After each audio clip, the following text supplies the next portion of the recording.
los últimos días o meses he traído yo algo en mi corazón y yo quiero ser bien enfático en esto. Decir que Dios me habló, para mí es algo que tiene uno que tener mucho cuidado, porque cualquiera puede decir que Dios le habló y la verdad es que a veces Dios no habla y es solamente el deseo personal. Por eso yo no digo mucho que Dios me habla, yo digo, siento en mi corazón que por mucho tiempo se ha predicado muchas cosas, mensajes, pero se ha perdido el mensaje central en muchas iglesias. El mensaje central tiene que ser Cristo. El mensaje central tiene que ver nada más con Él. El Evangelio habla solamente de Jesucristo y Él lo único que nos mandó a hablar y decir es el mensaje de Él, de Cristo. Si los mensajes que se predican no tienen nada que ver con Cristo, la verdad es un mensaje que no tiene sentido. Y por bonito que parezca, porque hay muchas personas que son muy elocuentes cuando hablan y cuando predican y manejan y de alguna manera manipulan mucho las emociones de la gente, y la gente entra, se emociona y grita y hace un montón de cosas que son nada tiene que ver con el Espíritu de Dios. Si el mensaje central de quien esté aquí compartiendo de parte de Dios no es Cristo, el mensaje no tiene sentido. Y se lo digo con temor y temblor, no lo digo nada más a la ligera. De alguna manera he estado sintiendo que el mensaje que se predique tiene que ser exclusivamente con Cristo, tiene que ver, con su evangelio, con su verdad, con su persona. Porque Jesucristo proclamó que el que había visto a su persona, a Él, había visto al Padre. Para conocer al Padre, forzosamente tengo que conocer a Cristo. No hay manera de que tú conozcas a Dios si no conoces a Cristo, porque Él lo dijo. Pero desafortunadamente los mensajes a veces parecen ser muy coloquiales y a la gente les puede agradar y gustar, porque la gente inclusive aquí arriba puede hacer bromas y chistes y la gente entra. Y los mexicanos somos así, un poquito dados al humor, pero el mensaje del Evangelio no tiene nada que ver con humor, nada tiene que ver con chistes, tiene que ver con algo tan serio que tu vida está de por medio, en que creas o dejes de creer. Así de sencillo. El que cree, dice la Escritura, todo le es posible. Entonces, estuve meditando en eso que he estado sintiendo y creo que Dios me dio algo y ustedes lo van a evaluar y por favor mediten, escuchen, no juzguen hasta el final, porque si Dios habló o va a hablar o está hablando a tu corazón, es bien importante que prestes atención y que escuches el mensaje, cualquiera que este sea. Si viene de Dios, aunque te pueda molestar, aunque te pueda incomodar, si viene de Dios, lo vas a saber. Y si no viene de Dios, pues solamente es mi emoción y mis ganas de decir algo. Pero no lo creo, porque para mí fue revelación y me siento bien contento con eso y creo que Dios preparó el corazón de antemano de cada uno de nosotros para escuchar lo que Él tiene. Yo quisiera que me acompañaran al libro de Lucas en el capítulo 24 y meditaba en la mañana, decía, a veces el pensar que voy a predicar o que una persona va a predicar, normalmente piensas en alguien que está para un lado o para el otro y hace y deshace y no, esto no es una prédica, esto es, vamos a platicar todos juntos con el Señor, vamos a dejar que Él nos hable al corazón. Digo, si estás dispuesto. ¿Sabes cuál es el problema de muchos seres humanos? Que somos muy prejuiciosos, juzgamos antes de tener una evidencia. Yo lo hice, no sé si ustedes nunca han juzgado a nadie antes de tiempo. Se forma un prejuicio uno de una persona sin conocerla a plenitud. Y mucha gente se ha hecho un prejuicio de Cristo sin conocerle y ya lo juzgan y ni creen en Él. Jesucristo dijo, yo soy la verdad, yo soy el camino, yo soy la vida. Nadie va al Padre si no es por mí, punto. Él es el camino, Él es la verdad y Él es la vida. Quisiera empezar con el verso 1, voy a leer y sobre eso Dios nos va a ir ministrando. Dice, el primer día, verso 1, de la semana, muy de mañana, vinieron al sepulcro trayendo las especias aromáticas que habían preparado y algunas otras mujeres con ellas. Cristo había fallecido ya lo habían sepultado y las mujeres prepararon especias aromáticas, ¿no? Verso 2, hallaron removida la piedra del sepulcro y entrando no hallaron el cuerpo del Señor Jesús. Aconteció que estando ellas perplejas por esto, he aquí se pararon junto a ellas dos varones con vestiduras resplandecientes, y como tuvieron temor y bajaron el rostro a tierra, les dijeron: ¿por qué buscáis entre los muertos al que vive? No está aquí, sino que ha resucitado. Acordaos de lo que os habló cuando aún estaba en Galilea. ¿Quién le habló? ¿Quién les habló? Jesús. Acuérdate de lo que él ha hablado, diciendo: es necesario que el Hijo del Hombre sea entregado en manos de hombres pecadores y que sea crucificado y resucite al tercer día. Jesús se los había dicho tiempo atrás. En los 3 años que tuvo de ministerio le dijo: esto es lo que va a suceder. El Hijo del Hombre, dice, va a caer en manos de pecadores y va a ser crucificado, pero también va a resucitar. ¿Cuántos creen que entendieron y creyeron eso? Muchos no entendieron. Tal vez ninguno entendió ni creyó lo que Jesús les había dicho. Aún viendo todos los milagros de Cristo, aún caminando con Él por 3 años. Imagínate caminar 3 años con Cristo. Todo lo que no hubiéramos ahora absorbido, recibido de parte de Él.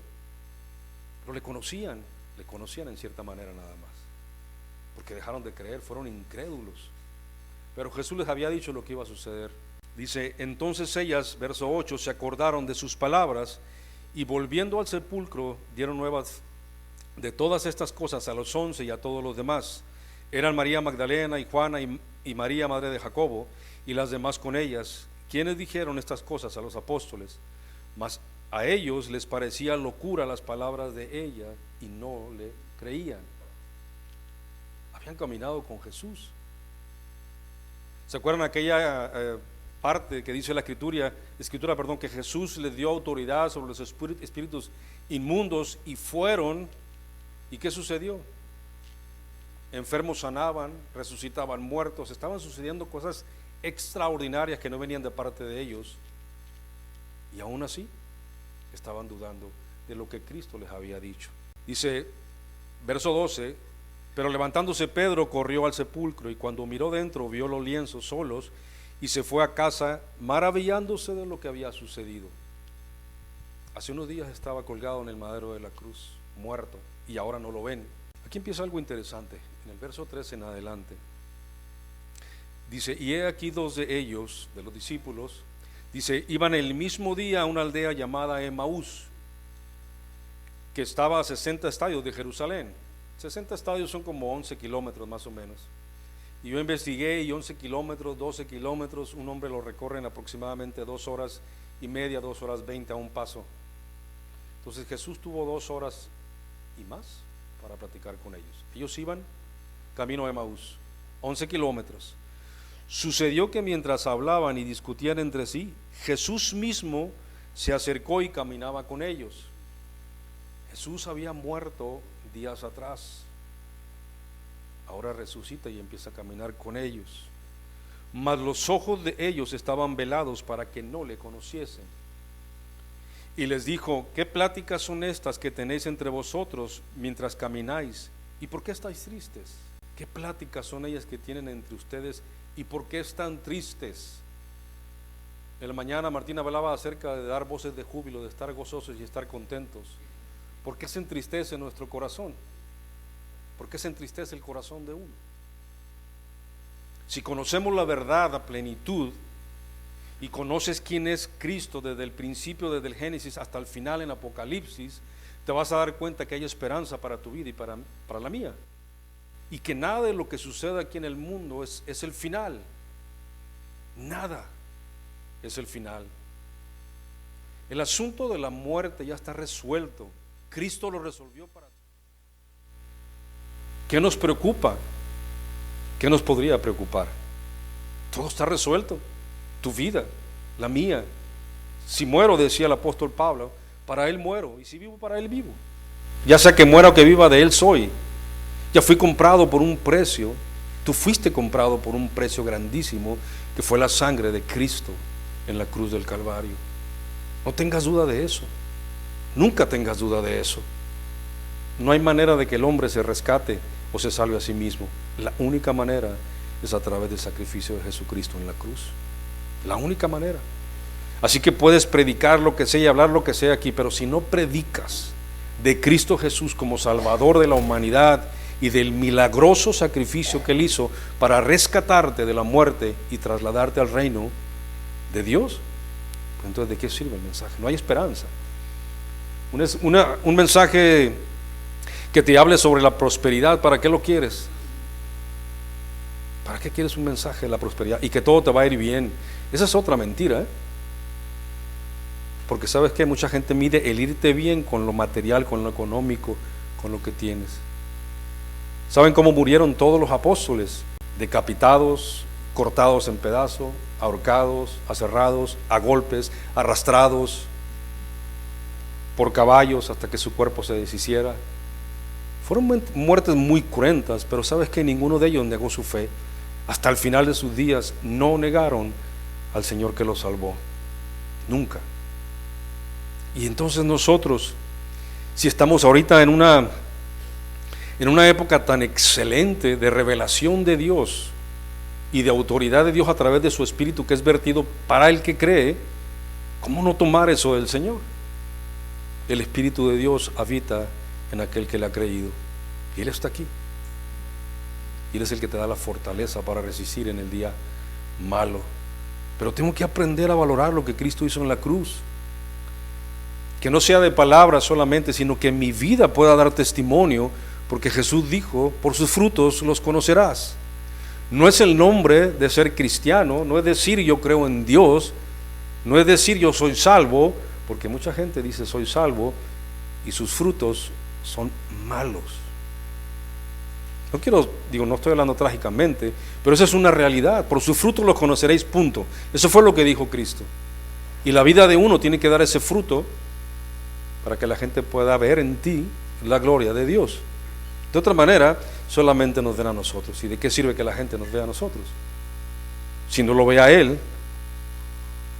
¿Qué pláticas son estas que tenéis entre vosotros mientras camináis? ¿Y por qué estáis tristes? ¿Por qué la pregunta? ¿Por qué la pregunta? ¿Por qué estáis tristes? Habían perdido toda esperanza. Aquel al que miraron levantar a Lázaro de los muertos, aquel al que miraron sacar endemoniados, curar ciegos, levantar paralíticos, ahora ya no estaba con ellos. Y lo que ellos esperaban ya no lo tenían. Habían quedado desamparados según ellos. Por eso estaban tristes, porque no entendían lo que había pasado. Fíjense lo que dice la Escritura. Respondiendo uno de ellos, que se llamaba Cleofas, le dijo: ¿eres tú el único forastero en Jerusalén? Le están diciendo ellos dos a Cristo, le dicen: ¿eres tú el único forastero en Jerusalén que no ha sabido las cosas que en ella han acontecido en estos días? Entonces Él les dijo, Cristo les pregunta: ¿qué cosas? ¿Acaso no sabía? Pues si le sucedieron a Él, ¿cómo no va a saber?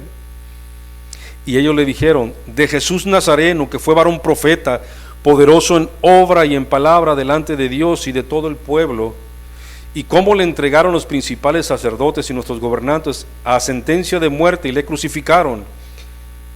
Pero nosotros, dice, esperábamos que Él era el que había de redimir a Israel. Redimir es salvar, rescatar, pagar un precio. Dice: y ahora, además de todo esto, hoy ya es el tercer día que esto ha acontecido. Y sin embargo Él fue muerto. Y ahora, dice, es el tercer día y no pasa nada. Ellos habían estado en Jerusalén unos minutos antes, habían agarrado camino, iban a Emaús. Y las mujeres les habían dicho lo que había acontecido. Y aún así se fueron tristes, no creyeron. Dice: aunque también, ahora reaccionan ellos, nos han sorprendido unas mujeres de entre nosotros, las cuales antes del día fueron al sepulcro. Y como no hallaron su cuerpo, vinieron diciendo que también habían visto visión de ángeles, quienes dijeron que Él vive. Y fueron algunos de los nuestros al sepulcro y hallaron así como las mujeres habían dicho, pero a Él no lo vieron, o no le vieron. Entonces Cristo les dice: oh insensatos y tardos de corazón para creer todo lo que los profetas han dicho. ¿No era necesario que el Cristo padeciera estas cosas y que entrara en su gloria? ¿O insensatos? ¿Sabe lo que significa esa palabra en el arameo? Lo que significa esa palabra realmente: falto de entendimiento, que no meditan, que no tienen conocimiento, faltos de entendimiento les está diciendo, y duros de corazón para creer. Una persona que no lee la Escritura y que no entiende la Escritura, no quiero ofender a nadie, pero realmente somos insensatos cuando no lo hacemos. Y Él les está diciendo: insensatos y tardos de corazón, porque no crees. Porque si hubieran leído la Escritura y hubieran creído todo lo que en ella se dice de la persona de Cristo, no estarían tristes. Habrían comprendido todo desde el principio hasta el final. Miren, hay un libro que se llama El caso de Cristo. ¿Alguien lo ha leído? ¿No? Ok. Soy muy cuidadoso para recomendar un libro, pero se lo recomendé a Carlos y le dio palomita, entonces está bien. Este libro se escribió por un hombre que fue abogado y fue periodista en el Chicago Tribune. Es un caso real, y él obviamente se declaraba también hasta ateo, no creía, y su mujer cree en el Señor Jesucristo y se convierte, y su vida le cambia por total. Y él empieza a molestarse porque la mujer con la que él se casó ya no era la misma. Empezaron a cambiar muchas cosas de ella, en su casa, en su manera de ser, de comportarse. Se empezó a comportar pues dignamente, muy diferente, y a él no le gustó eso. Y él dijo: le voy a demostrar a esta mujer que Cristo es una mentira. Y yo, como abogado, dice, voy a buscar todos los elementos necesarios para demostrarle que esto no es verdad. Y empezó a investigar por todo Estados Unidos con todos los eruditos, y él decía: para que tú puedas llevar a juicio a una persona y declararlo culpable, tendrías que tener todos los elementos necesarios de peso para que sea culpable. Y trata de sacar o de obtener todas las evidencias posibles que un abogado puede hacer, o alguien que está persiguiendo a un culpable, ¿no? Como testigos oculares, como testigos que estuvieron en la escena del crimen, muchas variantes, y todo eso siempre pesa, pero el testigo ocular pesa muchísimo. Al final de toda su investigación, las pruebas que él sacó eran tan contundentes, inclusive comparó al Cristo histórico con el Cristo de la Biblia, y los dos no había manera de separarlos. Aquellos escritores romanos que escribieron acerca de un hombre que hacía milagros y todo lo que Cristo hizo, y que murió en la cruz, un tal Jesús, hablaba exactamente de lo que dice la Biblia.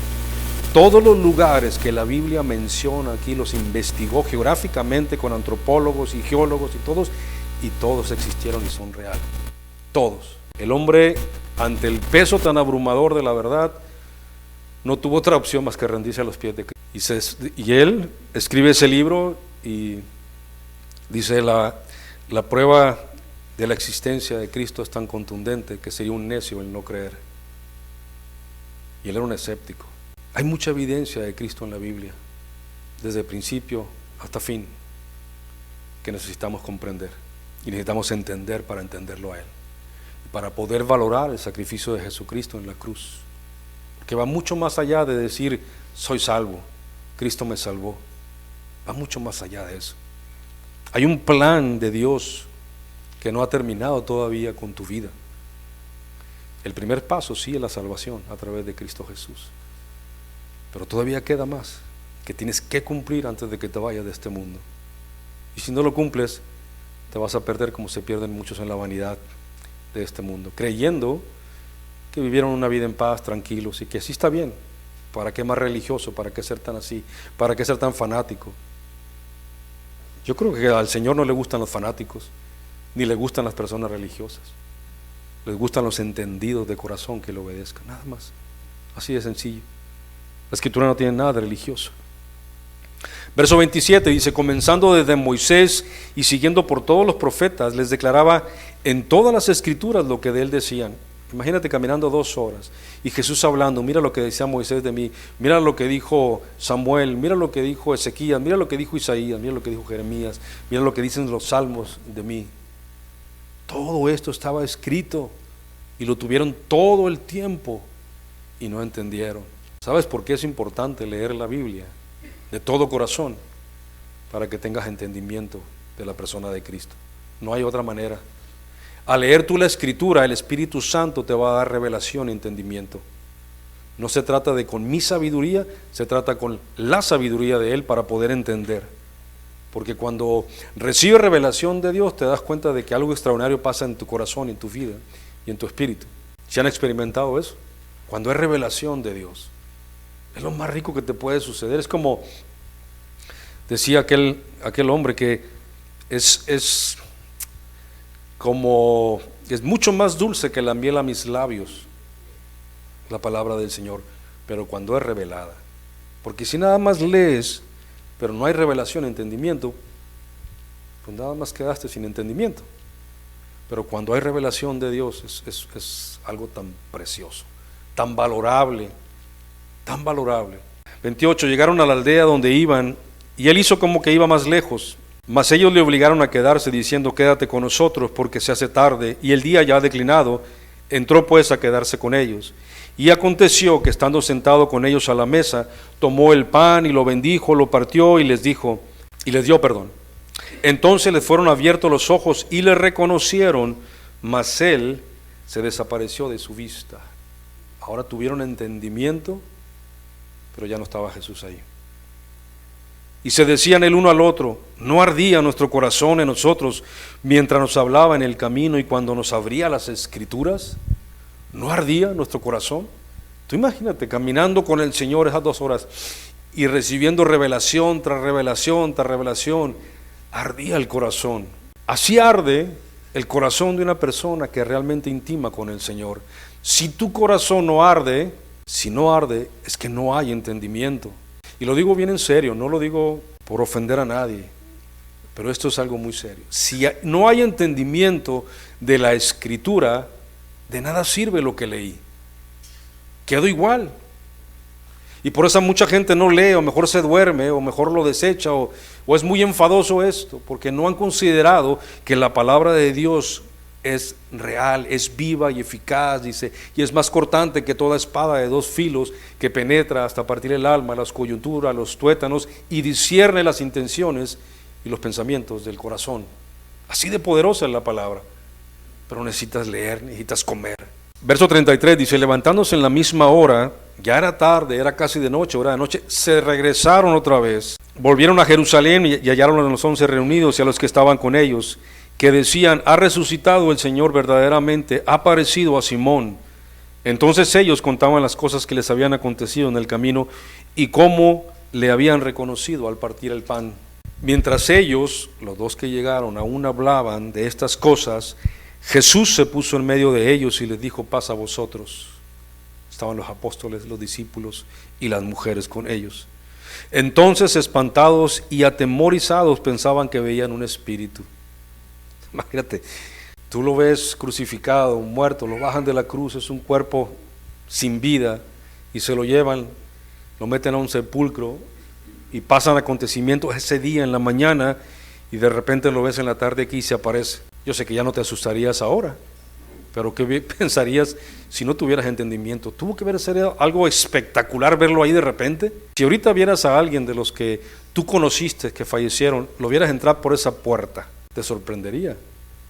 Yo creo que sí. Si yo viera a mi padre entrar por ahí, que murió en el 90, y verlo caminando por ahí y saludarme, pues no sé si caería para atrás o por...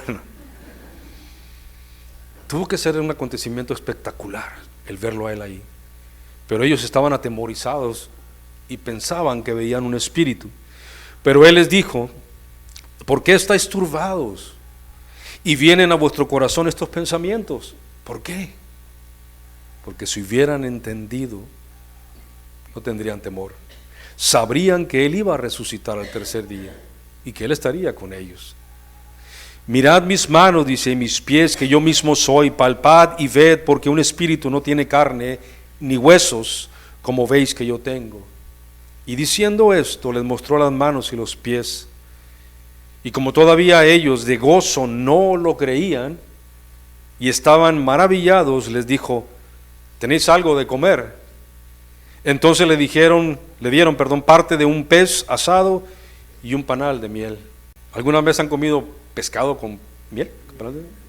Yo me lo imaginé en la mañana y dije, ¿por qué un pescado con limoncito o algo así? Pero con miel como que, no sé, ¿verdad? Nunca lo he probado, a lo mejor está rico. Pero yo creo que tiene un significado más allá de eso. Yo creo que es la provisión de Dios y la revelación de su palabra, que sus palabras son como miel a nuestra boca. Y él lo tomó, dice, comió delante de ellos y les dijo, estas son las palabras que os hablé. Les vuelve a decir, estas son las palabras que les hablé, estando aún con vosotros, que era necesario que se cumpliese todo lo que está escrito de mí en la ley de Moisés, en los profetas y en los salmos. Entonces, dice, les abrió el entendimiento para que comprendiesen las escrituras. Si no es el Señor el que te abre a ti el entendimiento y a mí, nadie lo puede abrir. ¿Sí me entendieron eso? Se puede parar cualquier hombre aquí. Y si no es un hombre o una mujer, quien sea, que hable inspirada por el Espíritu Santo, trayendo revelación, entonces no se va a poder abrir el entendimiento, porque eso lo hace Él nada más. Ningún hombre es más sabio que otro hombre. El único sabio y digno es Él. La sabiduría que puede fluir en nosotros viene de Él. No es que seamos muy inteligentes. Nosotros tomamos decisiones, respondemos a su espíritu y a su amor. Por eso fluye sabiduría, pero no es de uno. Porque el Señor dice, busca la sabiduría, búscala, anhélala. Pero esa sabiduría viene de Dios. No es la sabiduría de los hombres, no es la sabiduría de este mundo, es la de Él. Y el único que abre entendimiento es Él. Es Él. Así que si un día no entiendes nada de la Escritura cuando leas, como a mí me pasó, mis primeros meses de creyente estaba enamorado del Señor, pero no entendía nada. Y tenía un hambre por leer y por entender, y lloraba porque quería, y no tenía entendimiento. Y llegó una parte de la Escritura donde el apóstol Pablo dice, estoy orando por ustedes para que Dios les dé un espíritu de entendimiento y de revelación en el conocimiento de Él. Y yo le dije, Señor, yo quiero eso, yo quiero tener un espíritu de entendimiento y de revelación. Y es como si te quitaran la venda de los ojos y empezaras a ver todo tan claro. Todo cambió en ese día, todo cambió. Por eso me gocé y por eso empecé a disfrutar, y por eso después de 24 años sigo caminando en esto. Porque es tan rico lo que se ha encontrado aquí, lo que Dios ha revelado, pero tiene que haber un corazón dispuesto a creer y a caminar y a querer entender cuál es la voluntad de Dios. Porque si tú le mandas un mensaje a alguien en una carta y alguien más se la interpreta, probablemente que la interprete no va a ser el mejor revelador de la verdad. El que la escribió, que ese te la revele. Si Él la escribió, si Él inspiró a los hombres para escribir esto, viene de Él.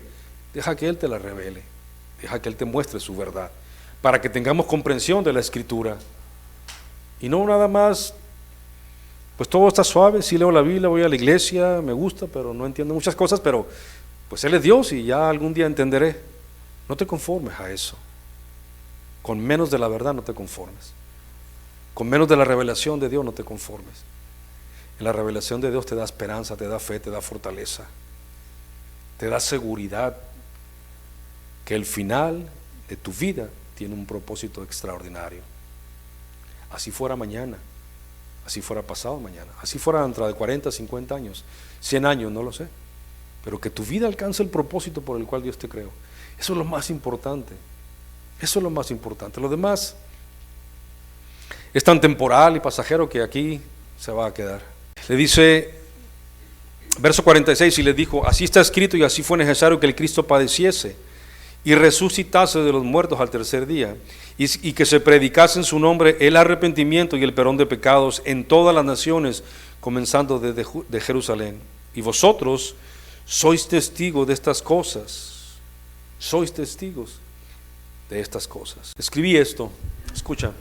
El tema general de la Biblia, central de la Biblia, y su historia gira alrededor del plan de redención de Dios para la humanidad. Todo tiene que ver con un plan de Dios desde la eternidad para salvación de la humanidad. Toda la Biblia se trata de eso, del plan de Dios desde el principio que el hombre cayó hasta el final. Es un plan de redención. Establece la razón por la que Jesucristo es el único a través del cual obtenemos salvación. Él es el punto principal de la Escritura, Cristo. Nos indica que el propósito de las Escrituras es guiar al hombre hacia Dios. Y si la única manera posible de llegar a Dios es a través de la redención en Cristo Jesús, debe ser entonces un tema grandioso y predominante de todas las Escrituras. Y lo es, en verdad lo es. Toda la verdad revelada de una manera u otra está relacionada con Él y en última instancia definida por la verdad central del Cristo del ungido. Todo tiene que ver con Él. Todo se centra en un plan perfecto de Dios para redimirte a ti, a mí y a toda la humanidad, pero solamente a través de la persona de Jesucristo puede suceder eso. No hay religión que pueda salvar, no hay hombre que pueda salvar, nadie. El único que salva es aquel que pagó el precio por ti y por mí. Quiero que me acompañen ahí en 1 Corintios en el capítulo 2. Ok, si todo tiene que ver con Cristo, entonces nuestro mensaje, lo que hablemos, lo que digamos, ¿en qué tiene que estar centrado? No hay otra, en Cristo. El Evangelio son las buenas nuevas de Jesucristo para nosotros, punto. Él no dijo, miren, lo voy a poner así, esto lo estaba pensando en la mañana, no nos está permitido, cualquiera que se pare aquí, no nos está permitido hablar otra cosa más que de Él y de su palabra, porque todo lo demás es solamente vanidad. Todo tiene que ver con Él. Hablamos, proclamamos, cantamos, todo acerca de Él. Vivamos por Él, en Él y para Él. Si todo es Él, pues entonces el mensaje tiene que ser así. Hace un par de días platicaba con unos amigos, un grupo de amigos que nos juntamos, hace años que no nos mirábamos, y uno de ellos me decía, es que hay una verdad actual y una verdad pasada. Y la verdad pasada ya no nos afecta, o ya nada tiene que ver con nosotros, y la verdad actual, pues sí. Y yo le dije, pues a mí me enseña la Escritura que Jesucristo dijo, yo soy la verdad. Y si Él es la verdad, Él es eterno, Él no cambia. Hay una sola verdad, es toda la verdad. No puedo decir, esta ya no me afecta, o creemos que lo que se escribió en la antigüedad no nos afecta. ¿Cómo comprenderíamos y tuviéramos agradecimiento si no pudiéramos tener entendimiento de las escrituras del Antiguo Testamento, por decirlo así? Si solamente leyéramos el Nuevo Testamento, no tendríamos la gratitud de todo lo que se tuvo que hacer. Miraríamos la película a la mitad, pues, y no comprenderíamos muchas cosas, y el agradecimiento de nuestro corazón no fuera genuino. Y tenemos que leer toda la verdad completa, desde el principio hasta el fin. Es la verdad de Dios, no es la verdad de ningún hombre, es la verdad de Él. No hay verdades pasadas, ni verdades futuras, ni verdades, es una sola verdad. Y esa verdad está centrada en la persona de Cristo. Él es la verdad. Él es toda la verdad. Fíjense lo que dice el apóstol Pablo en el capítulo 2, dice, así que hermanos, dice, cuando fui a vosotros para anunciaros el testimonio de Dios, no fui con excelencia de palabras o de sabiduría. Piensa eso. Cuando fui a darles testimonio, no dije, bueno, le voy a hacer un mensaje para que escuchen, va a llevar un índice, un prólogo, un mensaje central, una conclusión, y luego los hago llorar a todos. Cuando uno piensa lo que va a decir aquí, ¿sabes cuántas veces me hice bolas yo por tratar de hacer algo estructurado en años pasados? Y cuando llegaba aquí, Dios cambiaba todo el mensaje, toda la pichada. En serio. Le platicaba al grupo de estos varones que nos vimos, bueno, hombres, no sé si todos crean, ¿no? Yo creo que sí. Bueno, son varones también, ¿no? Varón y varona los creo, dijo el Señor. Y me tocó ir a un retiro. Bueno, mi sobrina me invitó, estoy hablando hace 18, 20 años yo creo, me invitó a darles una plática en un retiro de unas jovencitas de otra iglesia, y porque ellas iban a tener un retiro donde le iban a enseñar a otras niñas acerca de la Escritura y de Dios y la palabra, ¿no? Y yo me llevaba 4 hojas así, dije, pues todo esto les voy a hablar. Le dije, nomás pídele permiso al padre porque, pues, ¿y tú quién eres? No, yo ni a la iglesia voy con ellos, ni nada. ¿Y tú qué? Me dijo, no hay problema, tío, usted vaya. Y llego, me pongo, era un grupo como de 20 niñas, yo creo. Bueno, jovencitas, 16 a 18, 17 años, por ahí.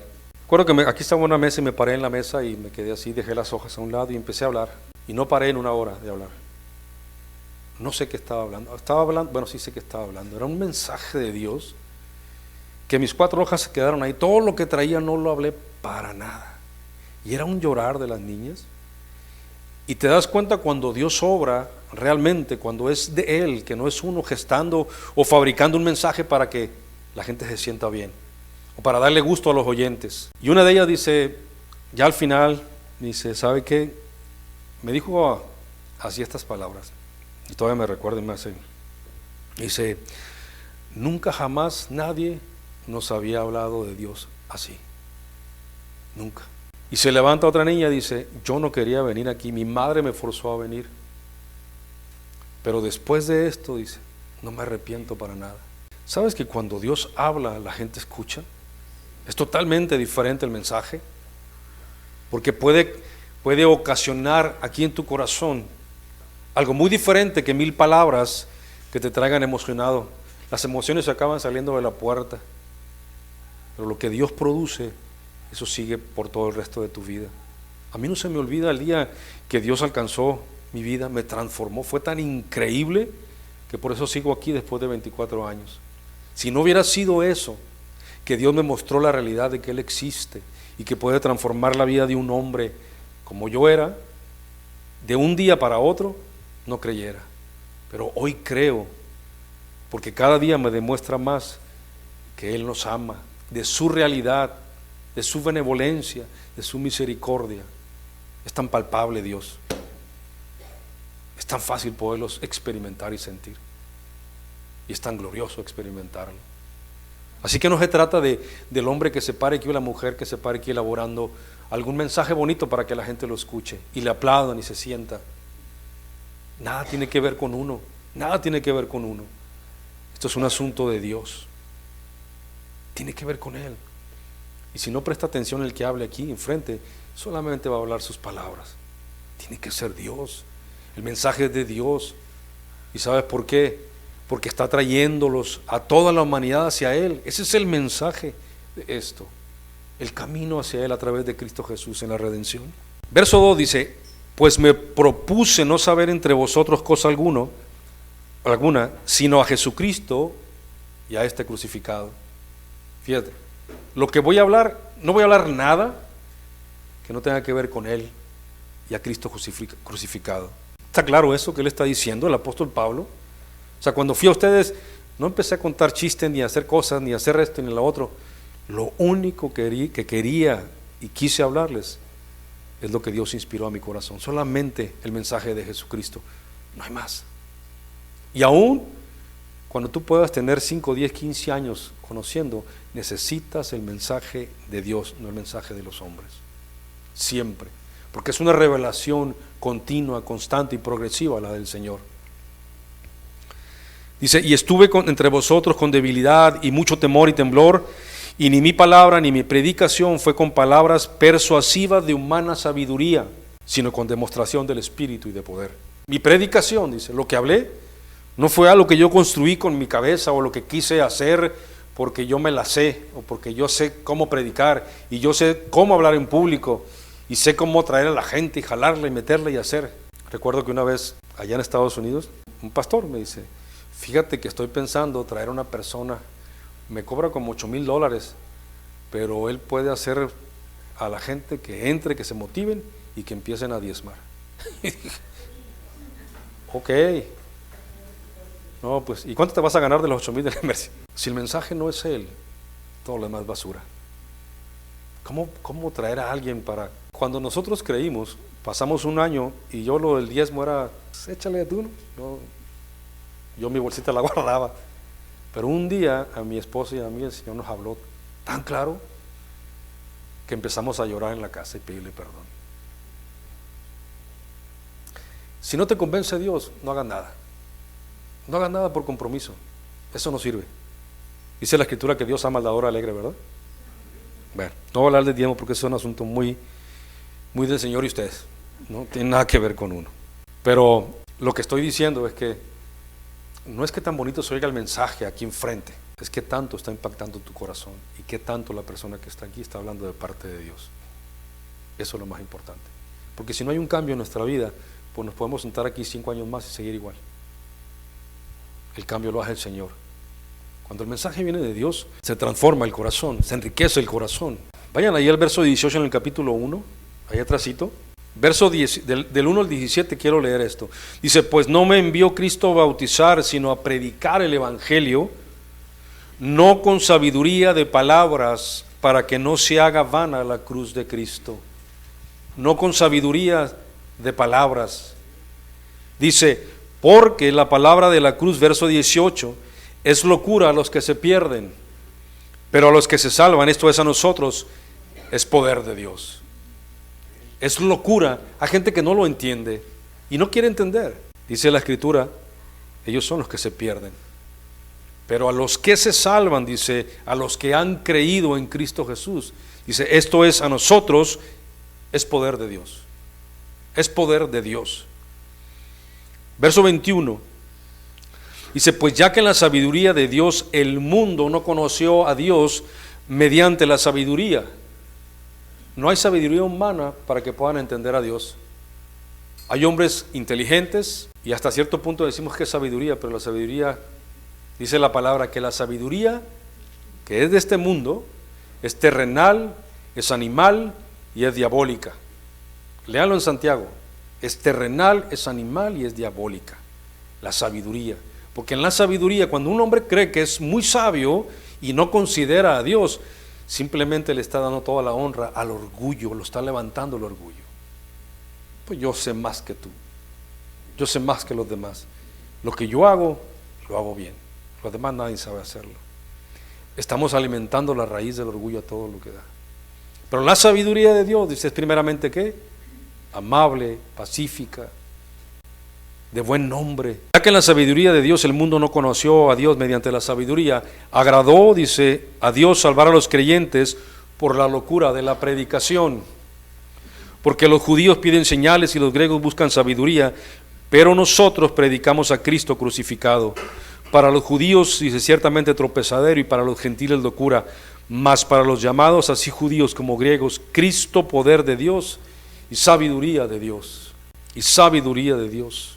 No hay mensajes que se puedan elaborar aquí para convertir ningún corazón. Hasta ahorita yo no sé de un hombre que haya predicado un mensaje propio de él, sin la inspiración de Dios y sin el respaldo del Espíritu Santo, que haya podido convertir un solo corazón. No conozco ninguno. Porque si el mensaje es de Dios y es respaldado por el Espíritu, se va a quebrantar tu corazón y te va a hacer reaccionar al amor de Dios y pedirás perdón por tus pecados y te arrepentirás y tu vida no volverá a ser la misma jamás. Ahí es cuando Dios habla. De otra manera no. Ahora, vamos a Génesis. Quiero tratar de exponer esto pensando en lo que Cristo habló con ellos, una sola parte, porque les tuvo que haber dicho muchísimas cosas en el camino a Emaús, revelándole las Escrituras una tras otra. Pero quisiera exponer esto solamente en la figura de Cristo como el Cordero de Dios. ¿Ok? Vamos a Génesis en el capítulo 4. Dice así el verso 1. Dice, conoció Adán a su mujer Eva, la cual concibió y dio a luz a Caín, y dijo, por voluntad de Jehová he adquirido varón. Después dio a luz a su hermano Abel, y Abel fue pastor de ovejas, y Caín fue labrador de la tierra. Y aconteció, andando el tiempo, que Caín trajo del fruto de la tierra una ofrenda a Jehová. Abel trajo también de los primogénitos de sus ovejas, de lo más gordo de ellas, y miró Jehová con agrado a Abel y a su ofrenda, pero no miró con agrado a Caín y a la ofrenda suya. Y se ensañó Caín en gran manera y decayó su semblante. Mira, yo siempre había creído, y es lo que se ha predicado y lo que se ha dicho, que Caín trajo cualquier cosa y que Abel trajo lo mejor para Dios. Pero hay un trasfondo más grande que eso. Caín trajo la ofrenda que él tenía, pero Abel trajo la ofrenda de una oveja, de un cordero. Dios desde aquí está diciendo que no va a aceptar ninguna ofrenda más que la ofrenda del cordero, que derramaría su sangre en la cruz del Calvario. Está dejando por asentado que ninguna ofrenda es válida. La única ofrenda válida es Cristo Jesús muriendo en la cruz del Calvario como cordero santo. Le dice Dios a él, a Caín, en el verso 6, ¿por qué te has ensañado? Ensañado es, hay dos maneras de describir esa palabra, ensañar. Es cuando una persona busca lastimar y hacer un dolo a una persona que no se puede defender. Y también es una persona que se pone furiosa, enojada, rabiosa, maquinando cosas en su corazón. Y Dios le llama la atención a él y le dice, ¿por qué te has ensañado? ¿Y por qué has decaído tu semblante? Si bien hicieres, dice, no serás enaltecido, y si no hicieres bien, el pecado está a la puerta. Con todo esto, a ti será su deseo y tú te enseñorearás de él. Déjenme leerles esta versión. Verso 6 dice, y dijo Adonai Elohim a Caín, ¿por qué te enoja esto y por qué está abatido tu semblante? Si ofrendas correctamente, ¿no serías acepto? He aquí la ofrenda por el pecado aún está a la puerta, anhelándote, y tú puedes beneficiarte de ella. Suena diferente, totalmente diferente. He aquí la ofrenda por el pecado, dice, anhelándote. ¿Sabes que cuando tú pediste perdón al Señor Jesucristo, que entendiste, el sacrificio de Cristo se hizo efectivo y se presentó delante de Dios esa ofrenda por tu vida? Porque Él te anhelaba. Él te anhelaba. ¿O qué padre no anhela que sus hijos caminen por el bien? ¿Quién no quiere el bien para sus hijos? Con todo el corazón anhelamos eso. Cristo te anhela. Y aunque el pecado, dice, está ahí buscando hacerte caer, porque ya había maquinado matar a su hermano, Él le dijo, esta ofrenda es mucho mejor que la tuya. Pero Dios no desechó a Caín. Él estaba diciendo, ten cuidado con lo que vas a hacer. Prefiere esta ofrenda. Ahora, estamos viendo aquí, desde el Génesis, que Dios hablaba de un cordero para una ofrenda para Él. Porque lo demás no agrada. Vamos a Génesis 22, nos vamos a ir más rápido para poder terminarlo, ¿no? Capítulo 22, verso 1 dice así, ¿se acuerdan esa historia donde Abraham, Dios le pide a Abraham sacrificar a su hijo, el único hijo, que tuvo a los ¿cuántos años? A los 100 años. ¿Quién tiene un hijo a los 100 años? Ahorita. Con una matriz cerrada como la de Sara. Dios hace un milagro y ahora dice, ahora quiero que me lo ofrendes donde yo te voy a decir, en el monte Moriah. Ahí sacrifícame a tu hijo. Parecería muy cruel de parte de Dios hacer eso. Y le está pidiendo, ¿sabes que Abraham conocía a Dios ya? ¿Ya había caminado con Él? Sí, desde que lo llamó allá en la tierra, sal de tu tierra y de tu parentela, la tierra que yo te mostraré. Y tuvieron conversaciones entre la llamada de Abraham hasta ahorita, hubo conversaciones entre él y el Señor, y él lo conocía al Señor. Así que lo que Dios te mande hacer, hazlo en obediencia a Dios, que Dios tiene cuidado y Él sabe. Dios no es un asesino, Dios no busca ni maquina cosas así, pero está hablando de algo más grande que eso, pues. Le dijo, aconteció que después de estas cosas que probó Dios a Abraham y le dijo a Abraham, y él respondió, heme aquí, y dijo, toma ahora tu hijo, tu único Isaac, a quien amas, y vete a tierra de Moriah, y ofrécelo ahí en holocausto, sobre uno de los montes que yo te diré. Y Abraham se levantó muy de mañana, y enalbardó su asno, y tomó consigo 2 siervos suyos, y a Isaac su hijo, y cortó leña para el holocausto, y se levantó, y fue al lugar que Dios le dijo. Al tercer día alzó Abraham sus ojos, y vio el lugar de lejos. Entonces dijo Abraham a sus siervos: esperad aquí con el asno, y yo y el muchacho iremos allí y adoraremos, y volveremos a vosotros. Y tomó Abraham la leña del holocausto, y la puso sobre Isaac su hijo, y él tomó en su mano el fuego y el cuchillo, y fueron ambos juntos. Entonces habló Isaac a Abraham su padre, y dijo: Padre mío. Y él respondió: heme aquí, mi hijo. Y él le dijo: he aquí el fuego y la leña, mas ¿dónde está el cordero para el holocausto?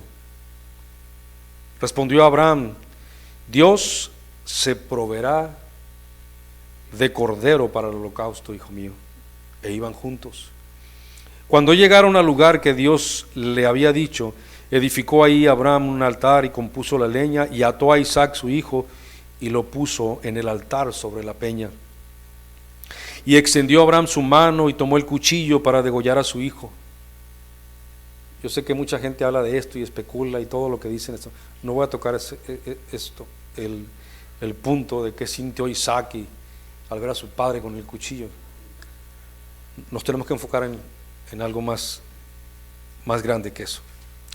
Dice: y extendió a Abraham su mano y tomó el cuchillo para degollar a su hijo. Entonces el ángel de Jehová le dio voces desde el cielo diciendo: Abraham, Abraham. Y él respondió: heme aquí. Y dijo: no extiendas tu mano sobre el muchacho, ni le hagas nada, porque ya conozco que temes a Dios, por cuanto no me rehusaste tu hijo, tu único. Entonces alzó Abraham sus ojos y miró, y he aquí a sus espaldas un carnero trabado en un zarzal por sus cuernos.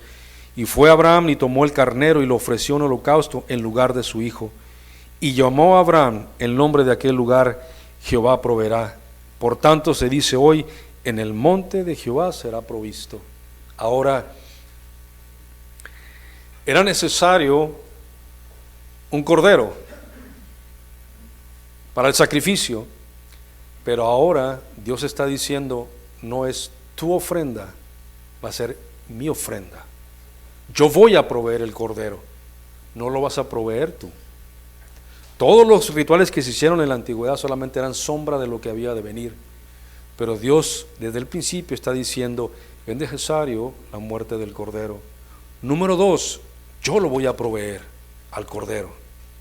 Sigamos en las escrituras. En Éxodo, en el capítulo 12, no voy a entrar mucho por el tiempo, pero en Éxodo capítulo 12 es cuando Dios les dice que los vecinos y los que están ahí se junten para matar corderos y que pinten los dinteles de sangre. ¿Se acuerdan de cuando estaban esclavos en Egipto? Que pintaran de sangre, porque el ángel de Jehová iba a pasar, y cuando mirara sangre en los dinteles, entonces el ángel de Jehová pasaría y no haría daño a esa casa, pero donde no estuviera la sangre derramada, entonces morirían. Y murieron todos los primogénitos de los egipcios. ¿Recuerdan esa historia? Entonces Dios está diciendo que también es necesaria la muerte y el derramamiento de la sangre para salvación. En Éxodo capítulo 12, perdón. En Levítico 22, no vayan a Levítico, en Levítico 22, 21, dice que el cordero o el carácter, ¿cómo tiene que ser ese cordero? Dice que tiene que ser sin defecto, así como Cristo, sin defecto. Ahora vamos a Isaías 53, ya lo han leído muchas veces, ¿verdad? Dice, ya tenemos un cordero que era necesario, Dios se proveería de ese cordero, y tendría que haber derramamiento de sangre, porque sin derramamiento de sangre, ¿qué dice la Escritura? No hay remisión de pecados, no hay manera de perdonar. Tenía que haber derramamiento de sangre, y esa era la sangre de Cristo. Dice: ¿quién ha creído a nuestro anuncio? Capítulo 53, verso 1. ¿Y sobre quién se ha manifestado el brazo de Jehová? Está hablando de los sufrimientos. Este capítulo del 53 de Isaías es tan específico de lo que Cristo padecería en la cruz del Calvario. Lo está diciendo 700 y tantos años atrás, antes de que sucediera el sacrificio de Jesucristo en la cruz, y lo mirarán ahí colgado. Él está diciendo lo que Dios va a hacer con su ungido. Dice: Verso 2, subirá cual renuevo delante de él y como raíz de tierra seca. No hay parecer en él, ni hermosura. Le veremos más sin atractivo para que le deseemos. Despreciado y desechado entre los hombres, varón de dolores, experimentado en quebranto, y como que escondimos de él el rostro. Fue menospreciado y no lo estimamos. Ciertamente, dice, llevó él nuestras enfermedades y sufrió nuestros dolores, y nosotros lo tuvimos por azotado, por herido de Dios y abatido. Mas él herido fue por nuestras rebeliones, molido por nuestros pecados. El castigo de nuestra paz fue sobre de él, y por su llaga fuimos nosotros curados. Todos nosotros nos descarriamos como ovejas, cada cual se apartó por su camino, mas Jehová cargó en él el pecado de todos nosotros. Angustiado él y afligido, no abrió su boca. Como cordero, dice, fue llevado al matadero, y como oveja delante de sus trasquiladores, enmudeció y no abrió su boca. Por cárcel y por juicio fue quitado. Si supiste, o si sabes, perdón, que a Cristo no le hicieron juicio, no hubo un juicio para declararlo culpable, simplemente lo agarraron, lo metieron en la cárcel, esa misma noche amanecieron, y ya sin juicio, sin nada, sin evidencia, nada, solamente lo metieron a la cárcel y después lo crucificaron. ¿Quién la contará? Dice su generación, porque fue cortado de la tierra de los vivientes, y por la rebelión de mi pueblo, dice, fue herido, y se dispuso con los impíos su sepultura, mas con los ricos fue en su muerte, aunque nunca hizo maldad, ni hubo engaño en su boca. Con todo esto, dice, Jehová quiso quebrantarlo, sujetándolo a padecimiento. Cuando haya puesto su vida en expiación por el pecado, verá linaje, vivirá por largos días, y la voluntad de Jehová será en su mano prosperada. Verá el fruto, dice, de la aflicción de su alma, y quedará satisfecho. Por su conocimiento justificará mi siervo justo a muchos, y llevará las iniquidades de ellos. ¿Qué dice en la Escritura? En el verso 7, como cordero fue llevado al matadero. Ahora, yo estoy yéndome así como si el Señor hubiera ido caminando con ellos, y lo que les estaba revelando a través de la Escritura, quiero que pensar que de alguna manera parte de esto Jesús les tuvo que haber dicho a ellos. Era necesario un cordero. Dios iba a proveerse ese cordero. Tendría que haber derramamiento de sangre. Tenía que ser perfecto ese cordero. Y ahora Isaías está declarando que ya no es un animal, que hoy es un hombre. Está declarando que ese cordero sería un hombre que vendría a la tierra. Eso es lo que él está declarando aquí. Va a sufrir, pero ahora ya sabemos quién es el cordero. Ya no se necesitan animales para holocaustos y sacrificios. Es necesario un hombre que se sacrifique. Es lo que él está diciendo ahí. Vamos a Juan 1:29, ya casi terminamos, ¿ok? Juan, Evangelio de Juan, capítulo 1, verso 29. Esto es lo que dice Juan el Bautista acerca de Cristo cuando lo ve venir. Le dice: el siguiente día vio Juan a Jesús que venía a él y dijo: he aquí el Cordero de Dios que quita el pecado del mundo. Ahora ya no solamente su nombre, ahora les está diciendo: ya llegó. Aquí está el Cordero de Dios que quita el pecado del mundo. Y no es cualquier hombre, es Cristo Jesús, el Cordero de Dios. Lo que se había hablado desde la antigüedad por todos los profetas, los salmos, hasta la fecha, lo tenemos enfrente de nosotros. Él es el Cordero de Dios que quita el pecado del mundo. Imagínate esa revelación que Cristo les pudo haber dado a estos hombres, y pudieron entender, porque su entendimiento ahora les fue abierto, porque Cristo les abrió el entendimiento. Ahora ya no es un hombre, ni cualquier hombre, es Cristo Jesús, el Cordero de Dios. Y sabes que el Cordero de Dios estaba destinado desde antes de la fundación del mundo, porque Dios sabía que tú y yo íbamos a pecar. Él sabía que el primer hombre que puso aquí sobre la tierra y la primer mujer pecarían, pero por amor no lo destruyó. Él ya tenía un plan de salvación. Era su Cordero, perfecto, sin mancha. Era Cristo Jesús, su Hijo, que vino a dar la vida por ti y por mí. Cuando Felipe está predicando en Samaria, estoy hablando del libro de los Hechos, Cristo ya había ascendido, y él está predicando en Samaria y se convierte en mucha gente y empiezan a haber sanaciones, endemoniados empiezan a salir y está algo espectacular ahí, pero Dios le dice, vete de aquí, del camino que va por el desierto a la ciudad de Gaza, y ahí vas a ver un hombre y le vas a hablar de mí. Y cuando él se acerca, Felipe es un etíope, un eunuco de la reina de Etiopía, y va leyendo el capítulo 53 de Isaías, y cuando él va leyendo, él se acerca, Felipe se acerca a él y le dice, ¿entiendes lo que lees? No sé si habla del mismo profeta o habla de alguien más. Y Felipe le empieza a explicar todo el evangelio, desde esa escritura, por todos los evangelios de la persona de Jesucristo, y él pudo comprender. ¿Y sabes qué le sucedió a él? Inmediatamente dijo, yo me quiero bautizar. ¿Dónde hay agua para bautizarme? Porque se arrepintió, entendió el plan perfecto de Dios de redención para la humanidad. Era una oportunidad para él de redimir sus pecados y sus culpas para salvación. Pero si no hay entendimiento, ¿cómo podrán decir la gente amén, yo quiero? El Cordero fue previsto. Y termino con esto. Ya no les voy a decir que lo busquen, pero si alguien quiere apuntar es en Apocalipsis capítulo 5. Termino con esto. Dice, nadie podía abrir el libro o los libros, y dice el profeta o dice Juan que él lloraba mucho porque nadie lo podía abrir. No había nadie digno de poder abrir lo que podía abrir solamente el Cordero de Dios.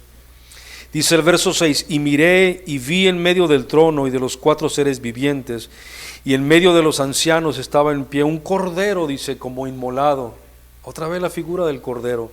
¿Sabes lo que es inmolado? Es alguien sacrificado a Dios por nosotros. Vi un cordero como inmolado que tenía 7 cuernos y 7 ojos, los cuales son los 7 espíritus de Dios enviados por toda la tierra. Y vino y tomó el libro de la mano derecha del que estaba sentado en el trono. Y cuando hubo tomado el libro, los 4 seres vivientes y los 24 ancianos se postraron delante del Cordero. Todos tenían arpas y copas llenas de oro de incienso, que son las oraciones de los santos, y cantaban un nuevo cántico diciendo, digno eres de tomar el libro y de abrir sus sellos, porque tú fuiste inmolado y con tu sangre nos has redimido. Con tu sangre, dice, nos has redimido para Dios de todo linaje, lengua, pueblo y nación. Y nos has hecho, dice, para nuestro Dios reyes y sacerdotes, y reinaremos sobre la tierra. Y miré y oí la voz de muchos ángeles alrededor del trono y de los seres vivientes y de los ancianos. Y su número era millones de millones, que decían a gran voz, el Cordero que fue inmolado es digno de tomar el poder, las riquezas, la sabiduría, la fortaleza, la honra, la gloria y la alabanza. Y a todo lo creado que está en el cielo y sobre la tierra y debajo de la tierra y en el mar, y a todas las cosas que en ellos hay, oí decir, al que está sentado en el trono y al Cordero, sea la alabanza, la honra, la gloria, el poder, por los siglos de los siglos.